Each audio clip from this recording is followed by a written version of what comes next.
গল্পের শুরুতেই দেখা যায় মিঠিকে নিয়ে নতুন একজন পরিচিত ডাক্তারের কাছে যায়। সেখানে পৌঁছতেই ডাক্তার জানতে চান সমস্যাটা কার। তখন কুর্চি মিঠির দিকে ইশারা করে এবং সবকিছু খুলে বলতে শুরু করে, কিভাবে পরিবারসহ ঘুরতে যাওয়ার পথে রাস্তা থেকে মিঠির ওপর হামলা হয় এবং সেই ভয়ঙ্কর ঘটনার পর থেকেই ওর শরীর ও মন দুটোই ভেঙে পড়েছে। ডাক্তার যখন জানতে পারেন মিঠি প্রেগনেন্ট, তখন তিনিও চমকে যান এবং মিঠির শারীরিক সমস্যাগুলো জানতে চান। কুর্চি ও মিঠি দুজনেই জানায় যে মিঠির খাওয়ার রুচি নেই, বমি হচ্ছে, শরীর দুর্বল হয়ে পড়েছে। সব শুনে ডাক্তার স্পষ্ট করে বলেন এখানে মেয়েটির কোনো দোষ নেই এবং জোর করে অ্যাবর্শনের কথা বললেও মিঠি দৃঢ়ভাবে জানায় এই সন্তানের কোনো অপরাধ নেই, তাই সে বাচ্চাটাকে রাখতে চায়।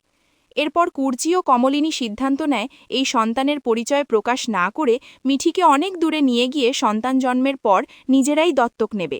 ডাক্তার তাদের সিদ্ধান্তে হস্তক্ষেপ না করে শুধু চিকিৎসার দায়িত্ব নেবার আশ্বাস দেন এবং প্রাথমিক চেকআপ শেষে কেবল আয়রনের ওষুধ ও ইউরিন টেস্টের কথা বলেন। ফি নিতেও প্রথমে অস্বীকার করেন, কিন্তু শেষমেশ নেন। ঠিক তখনই সেখানে হঠাৎ হাজির হয় কৃষ্ণ। সবাই ভয়ে কেঁপে ওঠে। নূতন কোনো রকমে পরিস্থিতি সামলাতে গিয়ে মিথ্যে বলে বসে, কিন্তু কৃষ্ণ প্রেসক্রিপশনে মিঠির নাম দেখে সব বুঝে ফেলে। বিশ্বাসভঙ্গের কষ্টে সেখান থেকে চলে যায়। মিঠি ভেঙে পড়ে কাঁদতে থাকে এবং সত্যিটা বলে দিতে চায়, কিন্তু সবাই তাকে সামলায়।